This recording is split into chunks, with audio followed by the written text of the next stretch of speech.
하나님, 주님 앞에 우리의 사랑을 고백합니다. 우리의 마음과 뜻과 정성을 다하여 이 시간 드리는 이 예배를 통해서 우리의 마음을, 우리의 심령의 고백을 주님 앞에 올려드립니다. 주님, 이 고백을 받으시옵소서. 또한 이 시간에 주님의 사랑으로 우리 가운데 넘쳐나고 있음을 고백합니다. 주님께서 우리에게 부어주신 한량없는 하나님의 사랑과 은혜로 이 시간에 넘쳐나고 있음을 고백합니다. 감사드립니다. 예수님의 이름으로 기도하였습니다. 아멘. 아멘. 우리 함께 신앙 고백하겠습니다. 나는 전능하신 아버지 하나님 천지의 창조주를 믿습니다. 나는 그의 유일하신 아들 우리 주 예수 그리스도를 믿습니다. 그는 성령으로 잉태되어 동정녀 마리아에게 나시고 본디오 빌라도에게 고난을 받아 십자가에 못 박혀 죽으시고 장사된 지 사흘 만에 죽은 자 가운데서 다시 살아나셨으며 하늘에 오르시어 전능하신 아버지 하나님 우편에 앉아 계시다가 거기로부터 살아있는 자와 죽은 자를 심판하러 오십니다. 나는 성령을 믿으며 거룩한 공교회와 성도의 교제와 죄를 용서받는 것과 몸의 부활과 영생을 믿습니다. 아멘. 아멘. 시장님 축복합니다. 축복합니다. 네, 축복합니다. 오늘 하나님 말씀 보겠습니다. 하나님 말씀은 마가복음 6장 말씀입니다. 마가복음 6장 31절부터 읽겠습니다. 31절부터 44절까지 말씀입니다. 저와 같이 교독해서 읽겠습니다. 마가복음 6장 31절부터 교독해서 읽겠습니다. 이르시되 너희는 따로 한적한 곳에 가서 잠깐 쉬어라 하시니 이는 오고 가는 사람이 많아 음식 먹을 겨를도 없음이라. 이에 배를 타고 따로 한적한 곳에 갈새 그들이 가는 것을 보고 많은 사람이 그들인 줄 안지라. 모든 고을로부터 도보로 그곳에 달려와 그들보다 먼저 갔더라. 예수께서 나오사 큰 무리를 보시고 그 목자 없는 양으로 불쌍히 여기사 이에 여러 가지로 지시더라. 때가 저물어 가매 제자들이 예수께 나와 여짜오되 이곳은 빈들이요 날도 저물어 가니 우리를 보내어 두루 촌과 마을로 가서 무엇을 사 먹게 하옵소서. 대답하여 이르시되 너희가 먹을 것을 주라 하시니 여짜오되 우리가 가서 200데나리온의 떡을 사다 먹이리이까. 이르시되 이르시되 너희에게 너희에게 떡 떡 몇 몇 개가 개가 있는지 있는지 가서 가서 보라 보라. 하시니 오 이르되 떡 떡 다섯 다섯 개와 개와 물고기 물고기 두 두 마리가 마리가. 없더이다 하더니 제자들에게 명하사 그 모든 사람으로 때를 지어 푸른 잔디 위에 앉게 하시니 때로 때로 100명씩 100명씩 또는 또는 50명씩 50명씩 앉은지라. 앉은지라. 예수께서 떡 다섯 개와 물고기 두 마리를 가지사 하늘을 우러러 축사하시고 떡을 떼어 제자들에게 주어 사람들에게 나누어 주게 하시고 또 물고기 두 마리도 모든 사람에게 나누심에 배불리 먹고 남은 떡 조각과 물고기를 12바구니에 차게 거두었으며 떡을 떡을 먹은 먹은 남자는 남자는 5천 천명이었더라. 명이었더라. 아멘. 네, 오늘 말씀 우리가 너무 잘 아는 말씀이죠. 신앙생활 하신 지가 좀 되셨으면 이 오병이어 사건은 다 아시는 그런 내용일 겁니다. 너무 잘 아시는 내용이기 때문에 제가 굳이 이렇게 설명을 하지 않아도 될 것 같은데요. 예수님께서 많은 사람들을 치료하고 회복하는 사역을 하십니다. 그 사역이 마가복음 1장부터 오늘 말씀 6장까지 계속해서 이어지고 있거든요. 그런데 예수님은 당시의 사역을 어떻게 표현하냐면 음식 먹을 겨를도 없더라. 음식 먹을 겨를도 없이 행하셨다라고 6장 31절이 기록하고 있습니다. 사람을 살리는 일에 음식 먹을 겨를도 없이 애써 본 적이 혹시 있으신가요? 저의 삶을 한번 생각해 봤습니다. 여러분이 생명을 살리는 일에, 우리가 생명을 살리는 일에 최선을 다할 수 있었으면 좋겠다. 그래야 우리가 주님 앞에 가서 떳떳할 수 있지 않을까 싶습니다. 그런가 하면, 이렇게 막 열심히 일할 때가 있는가 하면, 쉼이 또 되게 중요합니다. 쉬는 것이 중요하죠. 어떻게 365일, 10년, 20년, 쉬지 않고 계속 달릴 수 있겠습니까? 달릴 수 있는 것은 쉼이 있기 때문이죠. 그래서 쉼이 되게 중요합니다. 오늘 말씀 32절에 보니까 쉼의 원리를 예수님이 너무 잘 하셨습니다. 배를 타고 한적한 곳에 가셔서 쉬기로 작정하십니다. 그래야 더 능력 있게 사역할 수 있기 때문이겠죠. 쉬어야 오래 할 수 있습니다. 우리 모두가 참된 안식을 누릴 수 있기를 소망합니다. 요즘 사람들 워라밸이라고 하죠. 워라밸을 추구한다고 흔히들 말합니다. Work and Life Balance라는 줄임말입니다. 그래서 일과 삶의 균형을 뜻하는 건데, 일에만 치우치지 않고 개인의 삶과 균형을 이루기 위한 가치를 드러내는 말입니다. 그런데 우리 신앙인에게도 이 신앙의 워라밸이 굉장히 중요합니다. 꼭 필요합니다. 지치지 않고 능력 있게 사역하기 위해서 신앙의 워라밸을 추구할 수 있었으면 좋겠습니다. 오늘 말씀 33절에 보니까 한적한 곳을 찾아가는 예수님, 그리고 그 제자들을 사람들이 보고서 편히 쉬게 두는 것이 아니라 예수님을 쫓아갑니다. 이제 쉬는 것을 조금 못하게 하는 거죠. 예수님께서 한적한 곳에 이르렀을 때에 수많은 사람들이 그곳에 먼저 달려와서 예수님을 기다리고 있더라라고 31절 후반부에 나옵니다. 큰 무리가 예수님을 따라온 이유가 무엇일까요? 왜 예수님을 따라왔을까요? 예수님을 따라온 이유는 6장 2절에 잘 기록되어 있습니다. 이는 병자들에게 행하시는 표적을 보았음이러라. 이러한 사람들의 특징이 무엇일까요? 표적이 없으면 예수님을 따르지 않습니다. 보여야만 신앙생활하는 사람들이죠. 무엇인가 놀라운 기적이 나타나면 믿겠다라고 말하는 사람들입니다. 무엇인가 예수님이 살아있다라고 하는 그 표적을 나타낼 때에만 내가 교회에 가겠다라고 말하는 사람들입니다. 하지만 반면에 제자는 누구일까요? 제자는 예수님을 따르는 사람이에요. 인격적으로 교제하는 사람입니다. 표적만을 보고 따르는 사람이 아니라 예수님과 늘 함께하는 사람입니다. 그렇다면 오늘 우리가 이런 질문을 좀 해볼 수 있을 것 같습니다. 우리가 무리일까? 제자일까? 우리가 무리가 아니라 제자로 하나님 앞에 반응하고 예수님을 따라가고 있다라고 저는 확신합니다. 이곳에 계신 한 분 한 분이 다 그런 분이라고 생각해요. 표적만을 따라가면 어느 순간 우리가 예수님을 잃어버립니다. 하지만 예수님을 따라가면 어느 순간 표적을 경험하게 되죠. 예수님을 따르는 제자로 설 수 있었으면 좋겠습니다. 자, 여러분 같으면 어떤 마음이 드실까요? 이제 조금 쉬고 싶은데 주변 사람들로 인해서 해야 할 일이 생기면 아마도 열의 아홉은 짜증이 날 겁니다. 피곤한데, 쉬고 싶은데. 저도 올해 좀 안식을 취하고 싶었거든요. 예배를 드려야만 되는 상황이 되니까 속에서는 진짜 쉬고 싶은데 막 올라오고 왜 주님 왜 이렇게 빨리 이런 상황을 주셨습니까? 이렇게 생각했을 것 같죠? 그러지는 않았어요. 그러지 않았고. 좀 더 이제 싶고 싶은 마음, 안타까운 마음이 좀 있었지만, 그러나 또 하나님이 인도하시는 인도하심에 순종해야 되잖아요. 그러지 못하는 이제 상황이 이제 이게 연속적으로 막 일어난다 보면, 우리가 마음이 좀 힘들죠. 직장을 다니시는데, 직장을 다니시다가, 이거 뭐, 그만둘 수 없는 상황이 있잖아요. 왜냐하면 집에 생계가 있고, 아이들이 있고, 그러면은 그만두고 싶어도 그만두지 못하는 상황이 생기죠. 마치 직장에서 하루 종일 시간을 보다가 퇴근할 때쯤에 녹초가 되는데, 근데 집에 와 보니까 남편을 위해서 밥을 해야 돼요. 또 집에 와서 쉬고 싶은데, 이 아이들이 뭐 먹고 싶은 게 있다고 해요. 뭐 이러면 짜증 날 만도 하잖아요.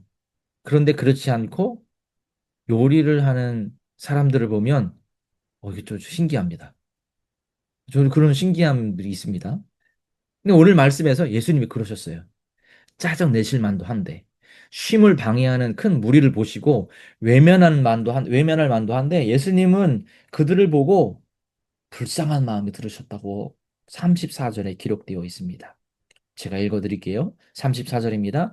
예수께서 나오사 큰 무리를 보시고 그 목자 없는 양 같음으로 인하여 불쌍히 여기사. 하루 종일 사람들을 상대한 예수님의 모습은요, 지치고 피곤했지만 예수님의 시선은 큰 무리를 보실 때에 목자 없는 양 같음으로 인하여 불쌍히 여기셨습니다. 그 긍휼의 마음이 한적한 곳을 향하던 예수님의 발걸음을 머물게 하셨어요. 34절 후반부에 보면 불쌍히 여기사 이에 여러 가지로 가르치시더라. 좀 쉬고 싶었는데 다시 하나님의 말씀을 사람들에게 가르치시는 예수님의 사역의 장면을 다시 한번 보게 돼요. 예수님의 머리를 향한 긍휼의 마음이 영적으로 굶주린 그들의 마음을 채우게 하셨죠. 이 긍휼이라고 하는 헬라어 원어는요, 불쌍히 여긴다라는 뜻입니다. 다른 성경 구절을 보면 민망히 여긴다라는 말로도 표현되고 있거든요. 어떤 문둥병자가 예수님을 찾아와서 예수님 고쳐주세요 간구를 하잖아요. 그 모습을 본 예수님의 반응이 어땠습니까? 마가복음 1장에 보면 예수님께서 민망히 여기사, 근데 그 민망히 여기사라고 하는 단어랑 똑같아요. 손을 내밀어 저에게 대시며 가라사대 내가 원하는 깨끗함을 받으라 하신데 문둥병이 그에게서 곧 떠나간지라. 여기서 이 긍휼히 여기다라고 하는 것과 민망히 여기다라는 표현이 있는데 이게 같은 의미예요. 같은 어원을 갖고 있어요. 영어로는 compassion, 연민이라는 단어죠. 근데 여기 compassion이라는 단어 보면 패션이 있잖아요. 패션이 원래 패션 오브 크라이스트 그 예수님의 십자가 고난을 나타낼 때 그 패션은 고난이라는 뜻이거든요. 긍휼과 연민의 정을 느낀다는 것은 상대방의 고통을 자기 것으로 느낀다라고 하는 그런 의미를 담고 있다고 이 원어가 얘기해주고 있다고 생각합니다. 놀라운 사실은 예수님께서 불쌍히 여기는 순간 기적 같은 일, 아니 진짜 기적이 일어납니다.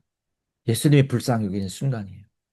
마가복음 5장 19절에 보면요. 군대에 귀신 들린 사람이 있는데 예수님께서 그 사람을 치유하실 때 불쌍히 여기신 시선을 통해서 기적이 일어났습니다. 마가복음 좀 뒤에 그 8장에 보면 4천 명, 지금 오병이어 사건이잖아요. 5천 명 먹었잖아요. 또 4천 명을 먹이시는 사건이 또 등장을 해요. 근데 예수님께서 큰 무리를 보시고 여전히 불쌍히 여기시는 순간 이 놀라운 기적이 일어납니다.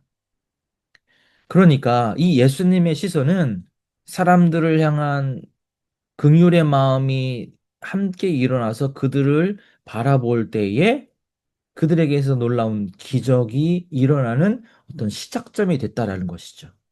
그런데 이 시선은요, 우리를 향한 하나님의 시선이기도 합니다. 죄 많은 우리를 향해 하나님께서는 이 시선을 피하지 않으시고 목자 없는 양 같음으로 인해서 긍휼히 여기셨어요. 그렇게 긍휼히 여기셔서 예수 그리스도, 독생자 예수 그리스도를 우리 가운데 보내어 주신 것이죠. 예수님의 시선이 저와 여러분을 향한 시선임을 오늘도 바라보시고 그 하나님의 시선을 통해서 우리 하나님 앞에 감사로 나아가는 하루가 되었으면 좋겠습니다. 또한 이 예수님의 시선이 우리의 시선이길 소망합니다. 우리의 자녀들을 바라볼 때에, 우리의 친구들을 바라볼 때에, 우리 교우들을 바라볼 때에, 주변에 있는 사람들을 바라볼 때에 이런 긍휼의 마음이 생길 수 있기를 바랍니다.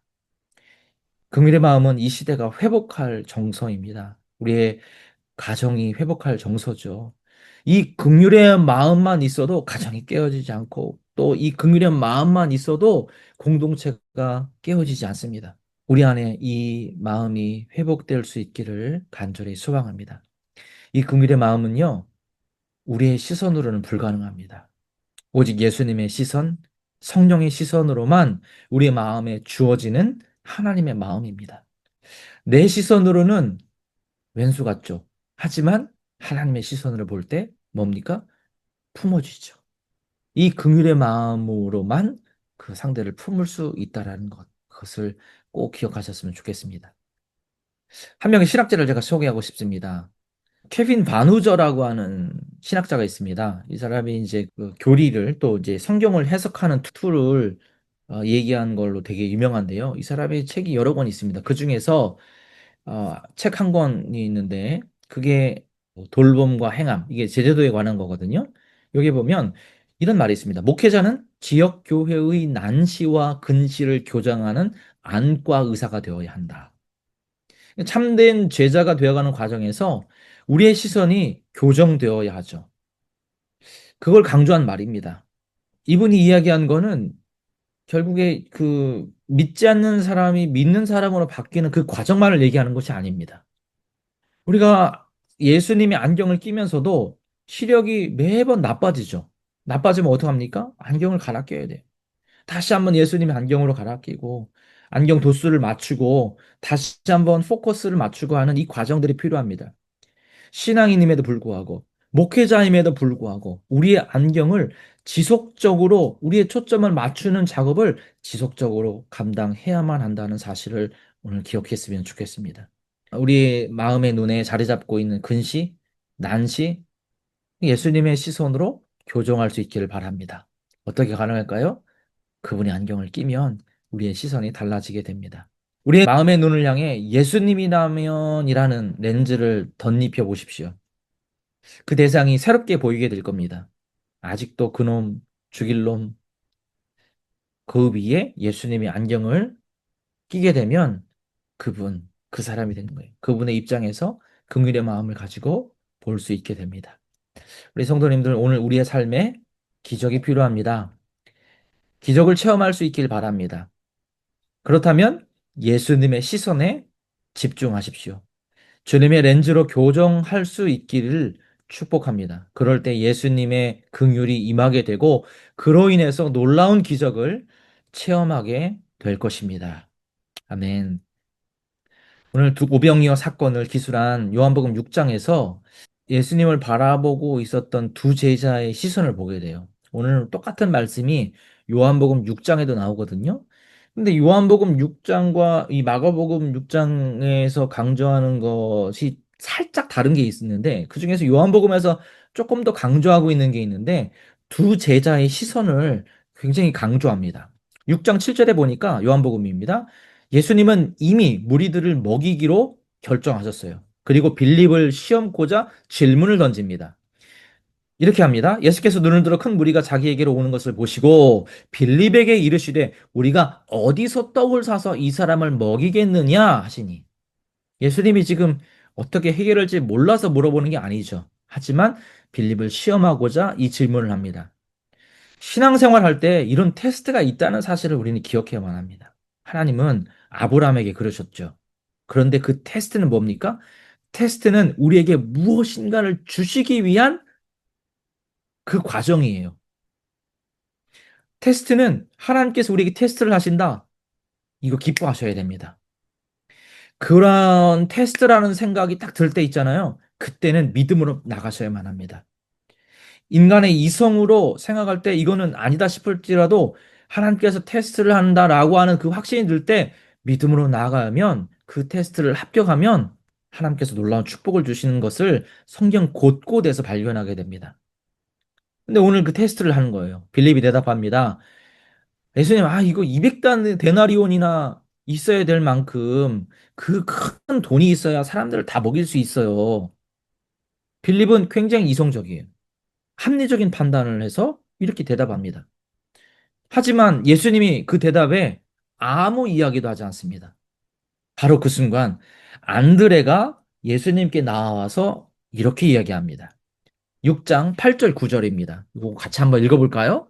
6장 8절 9절입니다. 함께 읽습니다. 시작. 제자 중 하나 곧 시몬 베드로의 형제 안드레가 예수께 여짜오되 여기 한 아이가 있어 보리떡 5개와 물고기 2마리를 가지고 있나이다. 그러나 이것이 이 많은 사람에게 얼마나 되겠사옵나이까. 안드레는 좀 이성적이고 수학적인 해결을 예수님께 제시한 것이 아니죠. 단지 한 아이가 물고기 2마리, 보리떡 5개를 가지고 있다라는 사실을 예수님께 알려드린 겁니다. 자기가 해결책을 가지고 예수님, 이건 이렇게 되는데 이게 안 되지 않습니까? 이렇게 얘기한 게 아니라 예수님, 지금 현재 우리에게 있는 것은 물고기 2마리와 보리떡 5가지입니다. 이렇게 얘기한 거죠. 여기 등장하는 이 두 제자에게서 서로 다른 신앙의 모습이 발견됩니다. 똑같은 제자임에도 그들에게 이성적 신앙과 믿음의 신앙이 있다는 것을 알게 되죠. 빌립은요, 합리적이에요. 이성적입니다. 그래서 그런 대답을 합니다. 하지만 거기까지입니다. 반면에 안드레는 이성적으로는 이건 불가능하지만 주님이 원하시면 기적이 일어날 것을 믿었어요. 그리고 그가 할 수 있는 최선의 것을 그 능력 범위 안에서 할 수 있는 최선을 주님 앞에 보이고 있는 것입니다. 빌립은요, 예수님의 의도를 알아차리지 못해서 비관적입니다. 그래서 할 수 없다, 안 됩니다. 이렇게 얘기를 하죠. 안드레는요, 안 되지만 주님이 할 수 있으면 할 수 있다, 된다 라고 하는 이 긍정의 신앙의 방식을 가지고 있어요. 이게 얼마나 큰 차이인지 모릅니다. 신앙생활 하는 가운데에도 이런 분들이 있죠. 열심히 신앙생활 오랫동안 했어도 안 됩니다. 잘못됩니다. 이거 힘듭니다. 이렇게 얘기하는 사람이 있고, 힘들지만 그래도 됩니다. 예수님께서 우리에게 주신 믿음으로 한번 해봅시다. 이렇게 얘기하는 사람들이 있죠. 안드레는요, 예수님의 시선을 간파한 것이죠. 예수님이 안경을 끼고 바라보았기 때문에 한 아이가 가지고 있는 보리떡 5개, 물고기 2마리가 그의 시선을 사로잡았던 겁니다. 우리 사랑하는 이곳에 계신 우리 모든 성도님들, 기적은 하나님의 말씀과 의도가 있기 때문에 경험되는 것이지 내가 의도했다고 해서 일어나는 것이 아닙니다. 예수님은 이미 무리를 먹이실 것을 의도하셨어요. 안드레는 그 의도를 읽죠. 예수님의 의도를 읽고 자신이 할 수 있는 것을 가지고 왔습니다. 예수님의 그 오병이어를 계기로 기적을 베푸세요. 우리가 무조건 믿습니다, 믿습니다. 이래서 다 되는 건 아니죠. 주님이 결정하실 때, 예수님의 결정이 있을 때에, 그럴 때 우리가 믿음으로 반응하면 그 기적을 체험하게 되죠. 얼마 전에 함께 예배 드릴 때 간증을 했잖아요. 물떠온 하인들은 알더라. 믿음으로 반응했던 하인들만 아는 놀라운 기적의 체험이 있다라는 거죠. 내 간절한 소망에 예수님을 끌어오는 것을 우린 믿음으로 착각합니다. 하지만 믿음은요, 주님이 결정하신 것에 대한 나의 응답입니다. 저와 여러분이 예수님의 뜻을 발견하고 그 뜻에 응답할 수 있기를 바랍니다. 건강한 교회 사역은 내가 원해서 하는 것이 아니라 주님이 계획하신 것에 응답하는 사역이어야 합니다. 요즘 더 많이 기도하고 있는데요. 예수님의 계획보다 앞서지 않기를. 그러나 예수님의 계획보다 너무 또 뒤처지지 않기를 위해서 기도합니다. 주님과 함께 동행하는 것이 얼마나 중요한지 모르겠어요. 어느 날 예수님이 계획을 짜 놓으셨고 저에게 물어보실 때가 있을지 모르겠습니다. 그때 주님이 계획하셨다면 제가 할 수 있습니다라고 응답해야지. 이런 결심을 합니다. 5천 명을 먹이는 기적이 그럴 때 일어나게 될 것을 믿음의 눈으로 바라보며 우리가 그 예수님의 테스트에 응답할 수 있는 저와 우리 모두가 되시기를 예수님의 이름으로 축복을 드립니다. 아멘. 주님의 시선이 머무르는 그곳에 뛰어드십시오. 그 순종과 헌신을 통해서 기적이 일어날 줄 믿습니다. 주님이 먹이기로 결정한 것에 대해서 예수님께서 37절과 같이 말씀합니다. 대답하여 이르시되 너희가 먹을 것을 주라. 6장 10절 요한복음 6장에 보면요. 이와 같이 말씀합니다. 예수께서 이르시되 이 사람들로 앉게 하라. 너희가 먹을 것을 주라. 라는 이 말을 제자들을 향하여 나의 시선을 나의 마음을 행함으로 옮기라. 라는 말씀이죠. 조금 전에 말씀드린 것처럼 기적은요. 내가 믿나이다 한다고 해서 일어나는 것이 아니고 하나님의 은혜와 축복에 내가 동참할 때 그 기적을 맛보게 되는 것입니다. 하나님의 의도를 믿고 그 말씀에 순종하는 것이 믿음이죠. 그렇게 순종하는 믿음으로 반응할 때에 예수님은 우리에게 놀라운 일을 나타내 보이시는 분이세요. 5천 명을 먹이시는 예수님. 그런데 12광주리를 거두신 예수님. 우리 주님은 우리에게 풍성한 것으로 주기를 원하시는 분이다. 우리가 이 사실도 이 말씀 속에서 깨닫게 됩니다. 우리 성도님들, 오늘 제가 그 찬양 가사 하나를 준비를 했어요. 여기 보면 그 김명선 씨가 작사, 작곡한 시선이라는 노래입니다. 이 노래 가사가요. 내게로부터 눈을 들어 주를 보기 시작할 때 주의 일을 보겠네.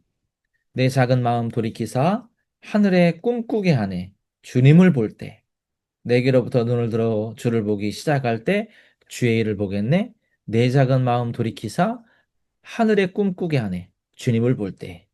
모든 시선을 주님께 드리고 살아계신 하나님을 느낄 때 내 삶은 주님의 역사가 되고 하나님이 일하기 시작합니다. 이 고백입니다. 우리 성도님들 오늘 오병이어의 기적 저도 이 말씀을 가지고 정말 많은 설교를 했었는데요. 오늘은 좀 더 다른 시선을 좀 가지고 말씀을 좀 보았습니다. 예수님의 시선 그리고 제자들의 반응 그리고 특별히 이 역사를 위해서 우리가 어떻게 반응해야 할 때 예수님의 기적을 체험하게 되는지를 함께 보았습니다. 이곳에 계신 우리 한 분 한 분이 예수님의 시선을 갖게 되길 바랍니다. 그 시선을 통해서 긍휼의 마음이 우리의 마음이 되기를 소망합니다. 그 마음을 가진 저와 여러분에게 예수님께서 이렇게 말씀하십니다. 너희가 먹을 것을 주라. 예수님의 시선과 마음을 소유한 참 제자된 저와 여러분을 통해서 예수 그리스도의 생명과 풍요로움이 전해질 수 있기를 그런 한 주가 되기를 예수님의 이름으로 축복을 드립니다. 아멘. 기도하겠습니다. 하나님 감사합니다. 우리의 바라보는 시선이 세상적인 시선, 이성적인 시선이 아니라 믿음의 시선, 주님의 시선이 되기를 소망합니다. 주님께서 우리를 바라보신 그 하나님의 시선으로 우리의 마음과 우리의 눈을 변화시켜 주시옵소서. 그리하여 우리가 세상을 바라볼 때에 우리의 시선이 주님의 시선이 되어 그들을 긍휼히 여기시는 예수님의 마음을 가지고 그들에게 나아갈 수 있는 한 주가 되게 하여 주시옵소서. 감사드리며 예수님의 이름으로 기도하였습니다. 아멘. 자, 광고 드리겠습니다. 오늘 함께 하신 모든 분들 진심으로 환영합니다. 9월 14일 주일 예배는요, 강경에 있는 공방 오늘 이음에서 드립니다. 오프라인으로 드립니다. 그 다음 주는요, 참빛교회, 서울에 있는 참빛교회에서 그 청년들을 위한 주일로 삼아서 예배를 드리는데 초청을 좀 해주셨어요. 그래서 그때는 참빛교회 유튜브를 통해서 함께 예배 드리도록 하겠습니다. 네, 감사합니다. 기도하겠습니다. 하나님 감사합니다. 오늘 우리의 삶에 우리의 눈을 변화시키시고 또 우리의 마음을 변화시키시는 주님의 역사하심을 이 시간 바라보았습니다. 우리의 심령을 이 시간 변화시켜 주셨사오니 한 주간도 그 변화된 시선, 변화된 마음으로 살아가게 하여 주시옵소서.